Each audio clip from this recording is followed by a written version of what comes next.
So I'm Laurel Whitehouse. My pronouns are she, her, hers, and I'm a member of the parish committee. We're really glad you've joined us this morning for the first of 3 Sundays focused on stewardship. We call this stewardship season every year. It's the time that we reflect on everything that First Parish in Wayland means to us and on what it takes to sustain our mission and our programs so they continue to thrive.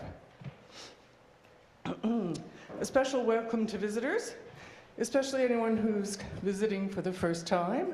And we invite you downstairs after the service for some social time and some really great treats this morning, because stewardship is hosting.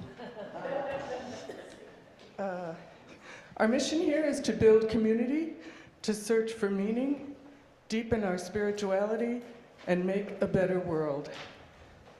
If you'd like to know more about First Parish or Unitarian Universalism, someone in the membership team will be downstairs in that back corner at a membership table.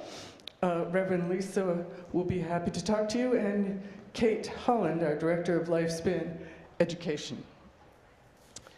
And if you would like, at social hour, you can choose a red cup, and that will indicate you'd like a friendly conversation. So a big thank to all our service participants whose names are in the order of service. And please remember to silence those frisky cell phones.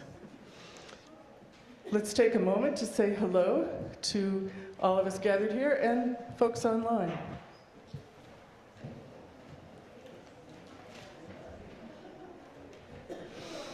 And lastly, let us breathe. Just breathe for a minute, breathing in peace and breathing out love. Breathing in peace and breathing out love as we center ourselves and turn our hearts and minds to worship. And the members of the Uganda project team will light our chalice this morning.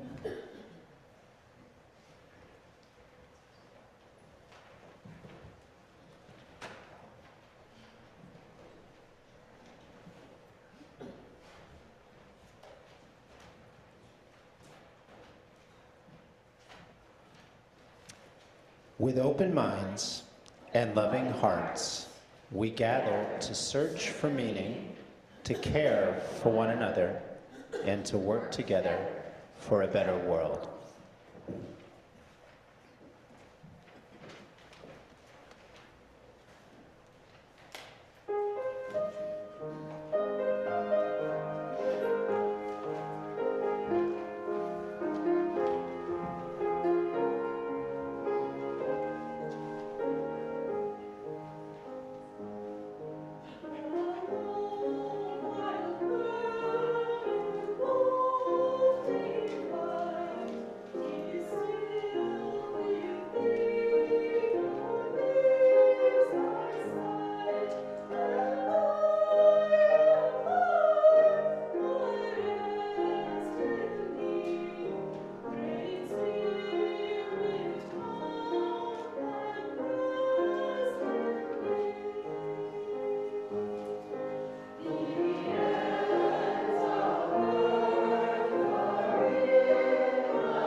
Just lovely, choir. Thank you.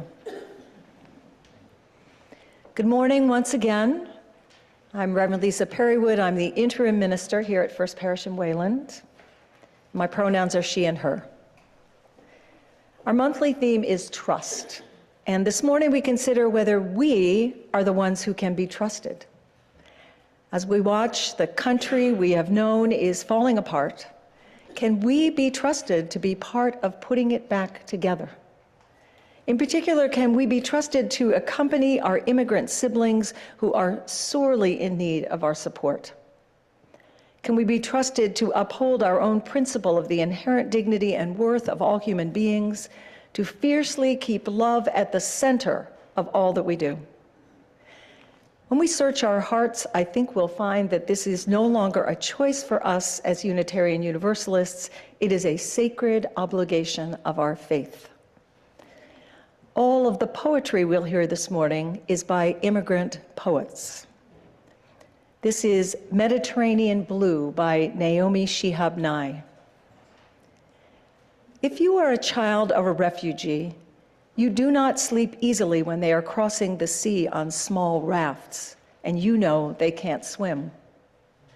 My father couldn't swim either. He swam through sorrow, though, and made it to the other side on a ship, pitching his old clothes overboard at landing. Then tried to be happy, make a new life. But something inside him was always paddling home, clinging to anything that floated, a story, a food, a face. They are the bravest people on earth right now. Don't dare look down on them. Each mind a universe swirling as many details as yours, as much love for a humble place.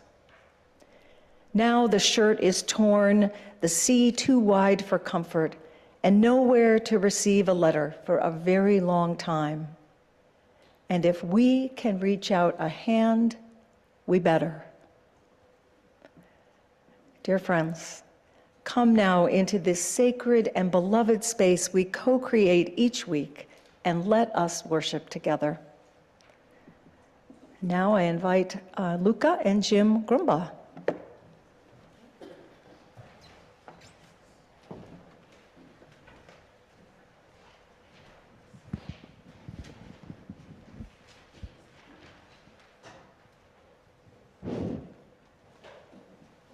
Come over here, Luca. I don't want to stand in front of you. I'm taller. Good morning, Luca. How are you today? You turn the microphone. Good morning, Luca. How are you today? Thank you. I'm going to be honest. I'm a bit nervous up here. Can you tell? This is my first time doing this. But you look calm. Are you nervous? No, this is my third year in a row. Wow. Why do you keep coming back to do this? It's really nerve-wracking.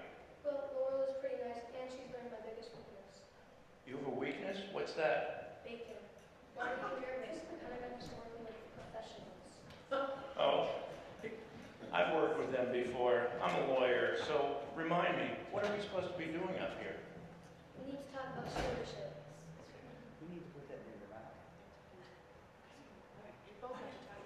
Okay. Tested. Well, yeah. How about if I quiz you and see what you remember about stewardship? Well, you're the new guy. How about I quiz you? Sure. Just like cross-examination, right? How hard could that be? All right. First question. What is stewardship? That's easy. Piece of cake. It's about taking care of something, not just for today, but for those who come after us. Not bad. But what exactly are we taking care of here? Well, the church, right? Exactly. But not just the building. We're taking care of the community, the programs, the staff, and everything that makes this place special to us. Got it. Okay, let me try one. Why do we need people to pledge money? Oh, that's easy, so we can pay for the snacks at coffee hour. What else would we need to pay for? Well, that's a very good question, Luca. There are a lot of things, but they're mostly boring, like electricity to keep the lights on and the heat in the winter, insurance, but more importantly, pledging helps us fund all the things that make First Parish what it is. Our worship services, religious education, outreach programs, everything that makes this community work. This coming year, The congregation will have unusual expenses in finding and settling a new minister and adjusting staff salaries to meet increased UUA pay guidelines. Investing in our staff is a core value here because we recognize the merit and talent of the extraordinary people who work here in support of all we do. Okay, I think you get it. So stewardship is about taking care of the church, and pledging is how we can make sure it can keep running. But what does that have to do with this year's theme, who we are? Another good question. You're really testing me. Our congregation has been around for 385 years. That's older than you, right? Just a tad. And over all those years, people have pledged and given their time, money, talents, and energy to keep this church going. Now it's our turn. The choices we make today shape who we are as a community and who we'll become in the future. That makes a lot of sense. So pledging isn't just about paying bills, it's about investing in the future of our congregation for us younger folks. Exactly. And the best part is everyone can be part of it. Whether it's a big pledge or a small one, it all adds up. When we all give what we can, we make sure this place stays strong for the next 385 years. Now you're getting it. You sure this is your first time? Well, I had a good teacher. It helps that I've done this before. But before we go, one last question. How can people pledge? Easy. Today, everyone here can pick up their pledge packet during social hour downstairs, and we will mail the packets to anyone not present here today. This year, like last year, we will all fill out our pledge cards together, kids and adults, on March 16th, that's 2 weeks from now, during the worship service, and afterwards we'll have a catered brunch downstairs to celebrate who we are. Perfect. So let's all think about who we are as a congregation and what we can do to support each other. And let's make sure we have the resources we need to fairly pay our staff, keep our programs rolling, pay the bills, and buy coffee hour snacks for years to come. Especially bacon. Thank you all.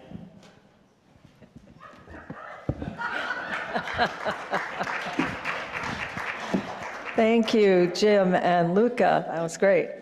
And now I invite you to rise as you are willing and or able and join in singing hymn number 153 in your gray hymnal, I Woke Up This Morning.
sounds so loud to my ears. Anyway, it's good to see you. I'm Kate Holland. I'm the Director of Lifespan Education here at First Parish. My pronouns are she and her. So this morning I have a story to share with you about a good egg. And the good egg's name was Dumpty. Are any of you surprised by that? Dumpty lived in a great little kingdom, and he had a king that was kind and wise, and he loved it. And his favorite place in the kingdom was to climb up the high walls at the side of the kingdom and sit on top. And he loved that he could see the spires of the castle. He could look down and see his own little house and the houses of his friends. But more than anything else, Dumpty loved to look in the sky and see the birds. They were amazing. There were so many colors, so many shapes and sizes, and they swooped and they flew. It looked like they were playing in the sky, and nothing made him happier than to look at that. Well, as often happens, there was an accident, and it was really sad. It only took a sneeze, and all of a sudden, Humpty fell off the wall. And so, luckily, all the king's men and all the king's horses came and got Dumpty and rushed him to the hospital, and they put him back together again. And so everything was fine in Humpty's body, but something changed. Humpty had this great bunk bed. He loved it. His desk was underneath, it was up really high, and suddenly Dumpty had to sleep on the floor because he couldn't quite get up the nerve to go into his bunk bed. When he went to the library, his favorite book was on the very tippy-top shelf, and there was a ladder there that you could move over to reach over to the book. But he decided he would get something that was lower down and not his favorite book. One day when he was walking, though, it was like there was a lightning bolt for him, because all of a sudden, a paper airplane came flying through the sky in front of him. And he went, oh, it's not exactly a bird, but it could be good. So Dumpty took some paper and started. And I don't know if any of you have done paper airplanes before, but they are not as easy as they look. And to get one that really flies high, it took a lot of time and a lot of watching YouTube videos to see how you do that. And so finally, he made a plane that was perfect, and he decorated it like his favorite bird, and he flew it, and it was beautiful as he walked down the street until there was another accident, because they always happen. And he flew his plane, and it flew up to the top of the wall. Humpty looked at it, and he was like, oh, it's really high up there, and that's where I had my accident. And he was very, very nervous. But it was his favorite plane. It was perfect. So he decided he would try. So he took one ring at a time, one rung at a time, and he decided he wouldn't look up and he wouldn't look down. He would get as far as he could. And so he climbed until finally he was at the top. And he took a breath and he went, I've made it. I've made it to my favorite place. And he picked up his beautiful airplane, and slowly he felt peck, peck, peck, peck, peck, peck, peck, peck, peck. And his shell began to slowly crack. And as Dumpty looked up, he realized and flew off as a giant eagle into the sky. And now he could fly with all of those wonderful, wonderful birds.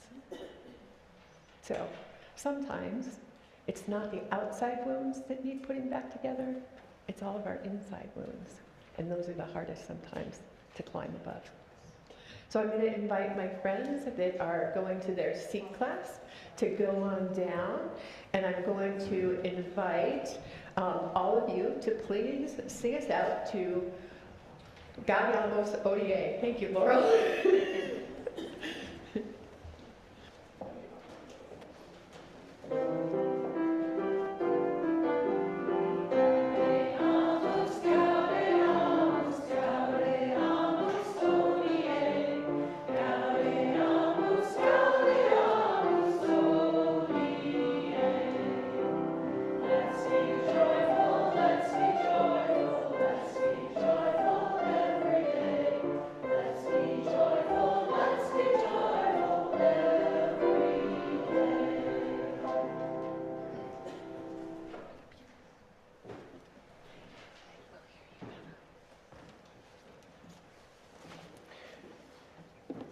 Good morning, friends. My name is Diego Lo. He, Eli, él are my pronouns. The second time I've been here, and maybe that and the beautiful day explains my feeling at home and at ease. I'm the part of the Metro West Worker Center, CASA, everybody knows us as. We're based in Framingham and Milford. Our base is indigenous Ecuadorian, Central American, Brazilian, and most recently Haitian. The most vulnerable parts of our community.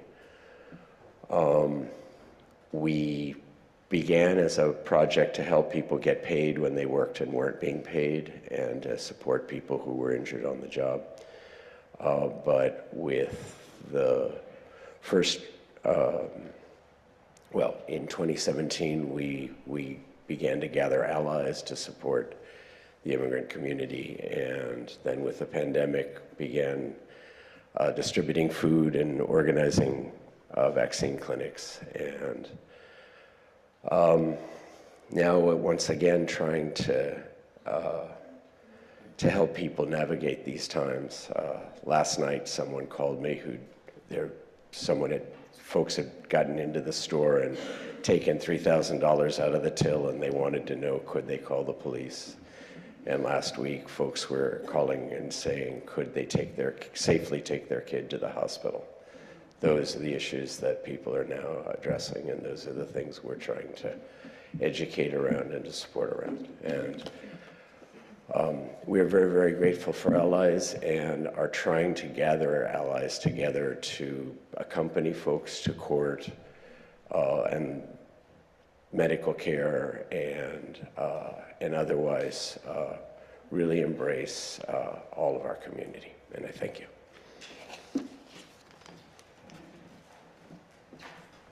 Thank you so much, Diego. Our offering this morning will be shared with CASA, Metro West Worker Center. As always, you can make your gift online, and we invite your generosity and know that it supports all of the work of this congregation. Thank you.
Good morning. I'm Debbie Levins, a lay minister for this congregation. This is the time in our service that we set aside to acknowledge the joys and sorrows that we all hold. In both our sharing and our witness, we affirm our covenant to care for one another. In these perilous and often frightening times, as we face the uncertainty of the road ahead in our country and in the world, we light our vigil candle in solidarity with all those who are living in fear for the lives and safety of their loved ones or themselves. May the love which abides in our community offer hope, strength, and peace in the days to come. If you let us light a final candle for those joys and sorrows not spoken, may we hold in our hearts those who have spoken, those they have named, and those we hold in silence. May it be so.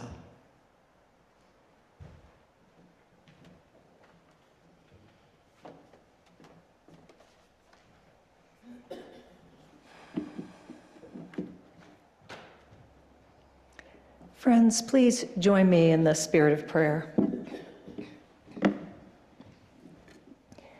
Spirit of life and love, God of no names and all names, today we come with our hearts broken once again, and we are scared. Our beautiful, diverse, courageous, decent, and honorable country is becoming a place we can hardly recognize. Where is America the beautiful? Where is the America which proclaimed, "Give me your poor, your tired, your huddled masses yearning to be free"? We feel the pain of our immigrant siblings.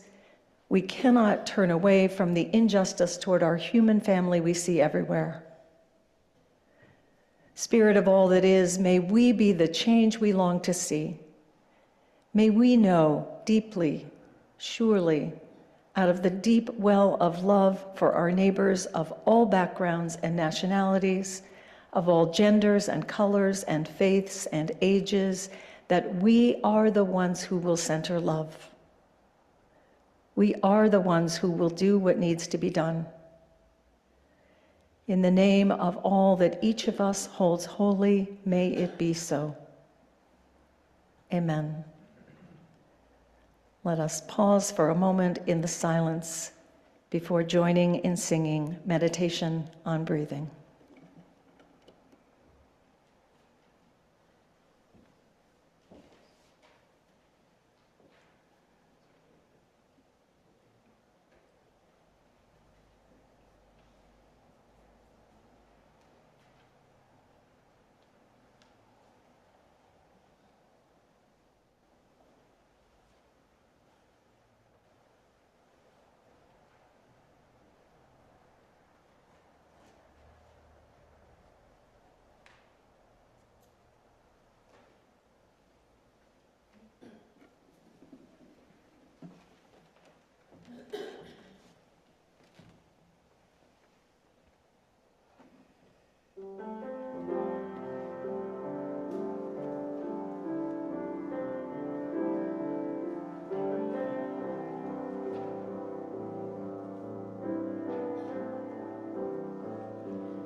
We are a tribe by Alberto Rios. We plant seeds in the ground and dreams in the sky, hoping that someday the roots of one will meet the outstretched limbs of the other. It has not yet happened. We share the sky, all of us, the whole world. Together, we are a tribe of eyes that look upward. Even as we stand on uncertain ground, the earth beneath us moves quiet and wild, its boundaries shifting, its muscles wavering. The dream of sky is indifferent to all this, impervious to borders, fences, and reservations. The sky is our common home, the place we all live. There we are in one world together. The dream of sky requires no passport. Blue is not fenced. Blue will not be a crime. Look up, stay a while, let your breathing slow. Know that you always have a home here.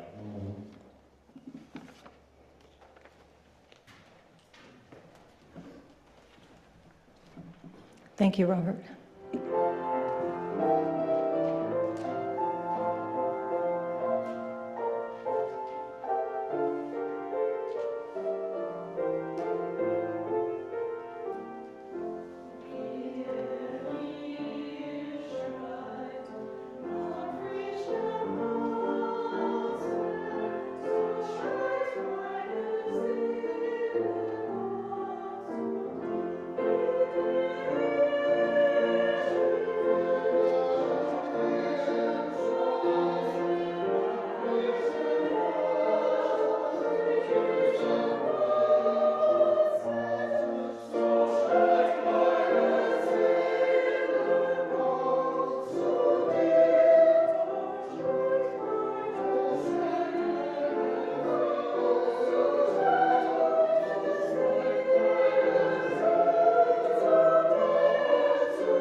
I love that we are hearing so much of the music of Mendelssohn, whose music we'll remember was banned in Nazi Germany. If you're here this morning, in person or online, somehow you have gotten through what Rebecca Solnit calls the first month of the assault on everything. None of it a surprise except in how stupid and ruthless the sabotage was, but a lot of it shocking, also because of how stupid and ruthless and full of petty vengeance it was. Yes, there was an executive order to end the forced use of paper straws. For me, says Solnit, not despite, but because of everything going on, there was also kindness. So much kindness. Kindness from acquaintances and strangers this week. I wonder if you've noticed this too. I'm driving a bit more slowly, letting people in a hurry pass by me, talking to people in lines in the grocery store, remembering that we're all stressed right now, offering compassion when I can. I've also joined a protest singing group that will sing at marches and demonstrations in the coming weeks. We quickly outgrew a hall big enough for 100 people and moved to a space that seats 500, and there is room for more. We can't have too much singing now, so if you're interested in joining, please talk to me or email me. People are seeking hope, kindness, generosity, both giving and receiving. And our shattered world really needs this right now. There's a story about a parent who came home from work every day to a 4-year-old named Alex who jumped up and begged to play. But the parent was too tired. They'd say, "Not now, maybe later." And the child began to get frustrated. One day, Alex decided, this will be the day we'll play. But this was the day of the big game on TV. Their parent was set up in the living room with chips, comfy chair, remote control, when Alex bounced in shouting, "Okay, let's play." But Alex's parent didn't want to play, not with the game starting. So they had an idea. They picked up a magazine with a picture of planet Earth on the front and took it to the kitchen table. Ripping the picture of the world into little pieces, the parent mixed them up and gave Alex some tape saying, "When you put the picture back together, then we'll play."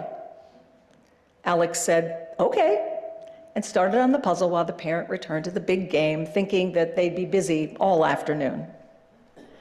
No sooner had the game started when Alex came running into the living room saying, I did it, I taped the picture back together."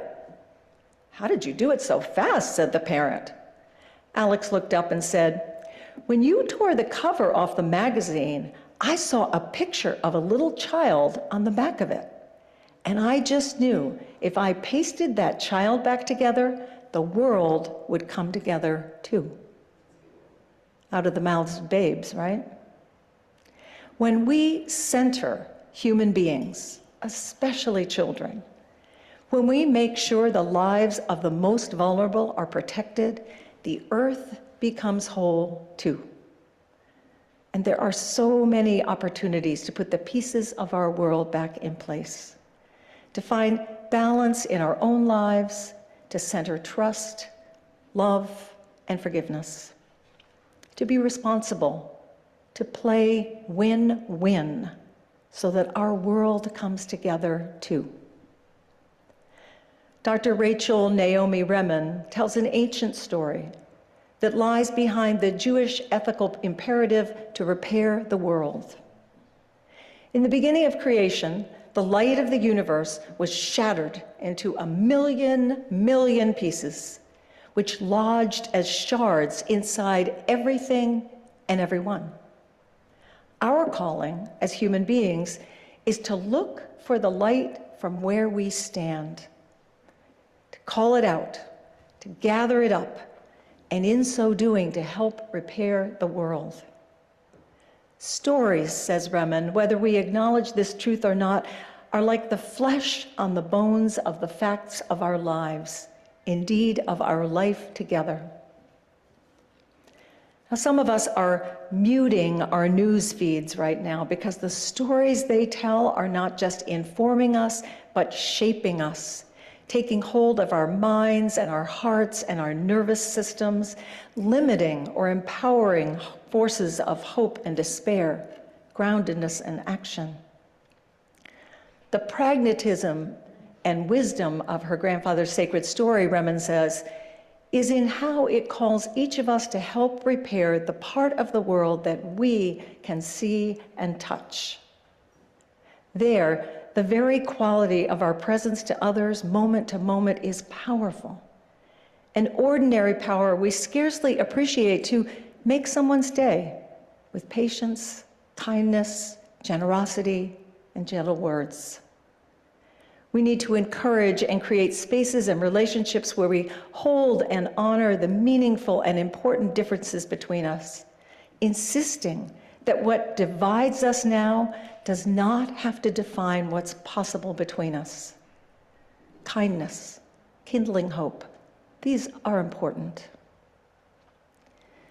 Without a doubt, we're living in a country right now which is being decimated by what I recently heard called privileged destruction. If you heard the exchange that was referred to earlier that occurred in the Oval Office on Friday between the President of Ukraine and our President and Vice President, you could see that in action. Two of the most powerful men in the world, maybe the two most powerful men in the world, lambasting a courageous man who has done nothing but fight for democracy and his country for the past 3 years. A man who has lost hundreds of thousands of countrymen. Civility, restraint, decorum, to say nothing of kindness and generosity, were tossed out the window. These leaders of our country, by every measure among the most privileged members of our society, stooped to act like bullies on a schoolyard, with the press capturing every moment. Baiting a leader who has taken incalculable risks with his own safety, given up every comfort, even offered up his own presidency in the interest of real peace for his country. This display of disdain and cruelty is the very picture of privileged destruction.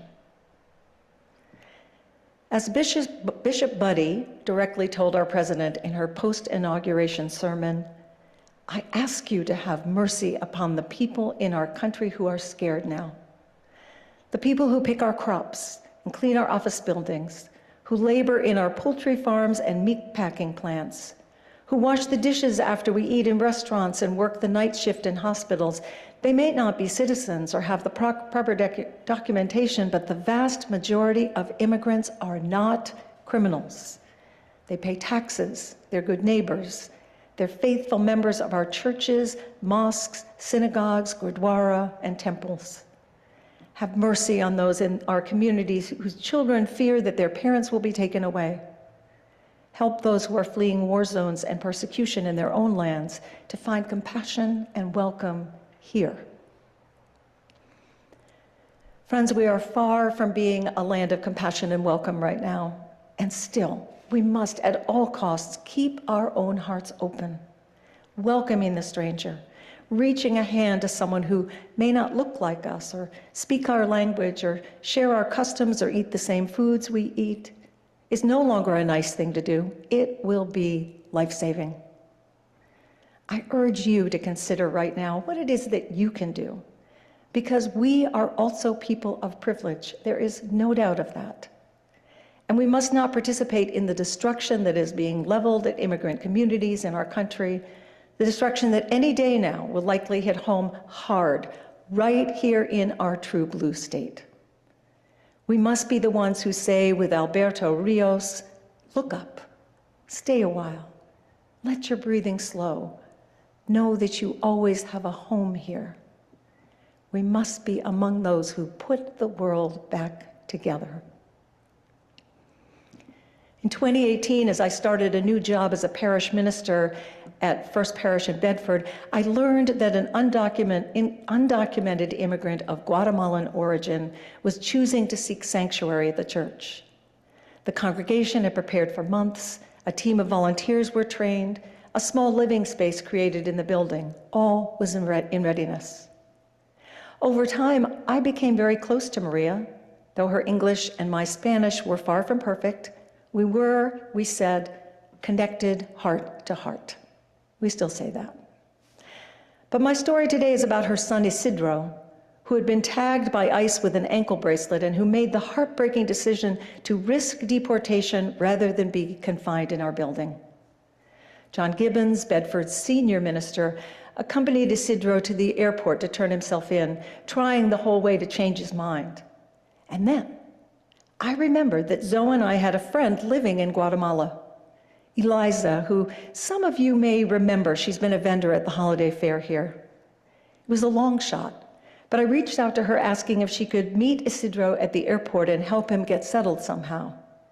And without any hesitation, she and her husband Dan said yes. Isidro had been brought to the US as a 3-year-old.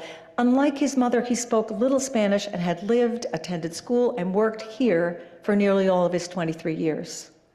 He was an American in all but birth, fully unprepared for life in a foreign country. Over time, Eliza and Dan became his surrogate parents, housing, feeding, clothing him, teaching him Spanish, helping him find work, and eventually go back to school to become a teacher. Now, there's a lot more to this story, including his attempt to return over land to the US, resulting in a lengthy detention and re-deportation. And it's very clear that in spite of everything, Isidro was one of the very lucky deportees. Without the love, care, and support, the open hearts of Eliza and Dan, his story could have ended very differently. But let's be clear. While he is safe and employed and recently married, he cannot travel to the US to visit his mother, siblings, nieces, and nephews, nor can they risk visiting him. His only living relative in Guatemala, his father, died last year. This is a happy ending story laced with heartbreak. I wear this Guatemalan stole given to me at my ordination by First Parish in Bedford in remembrance.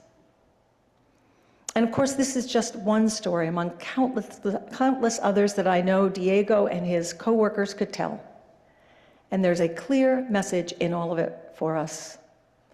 It is possible, and in these days, I would say necessary, to keep our hearts as open as my friends in Guatemala. It's essential to let our hearts break for those whose lives are being broken, to feel the pain of those we hardly know who are suffering. Letting our hearts break open is the only thing that will keep our own humanity intact. Letting our hearts break open is the only way that we will stay awake and engaged and ready to do what needs to be done. Because make no mistake, my friends, history is in the making right now, and we will want to be on the right side of history. When we go downstairs, I encourage you to listen to Diego, ask him questions, find out how you can help. He has a wonderful program for allies, which I plan to join. Tell each other stories of the impacts of the privileged destruction that is happening on those you know. Let's find ways to use our own privilege to make a difference for those at risk right now. Let us find our part in putting the world back together. In the words of Naomi Shihab Nye, now the shirt is torn, the sea too wide for comfort and nowhere to receive a letter for a very long time. And if we can reach out a hand, we better. May it be so. Amen. Blessed be. And now please rise as you are willing and are able. Join in singing hymn number 1017, Building a New Way, in your teal hymnal.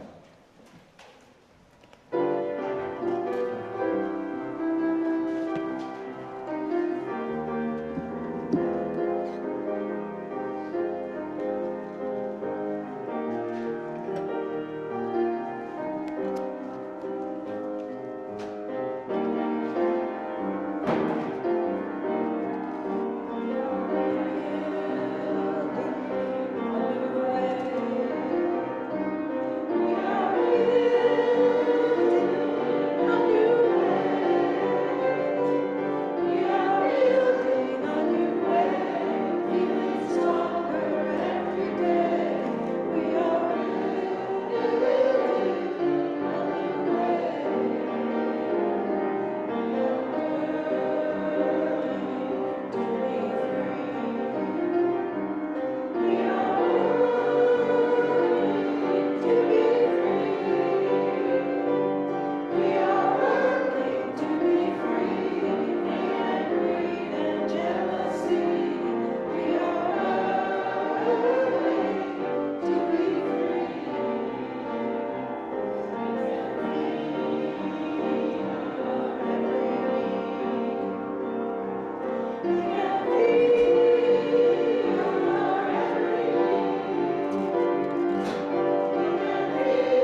reject those who were not of my faith.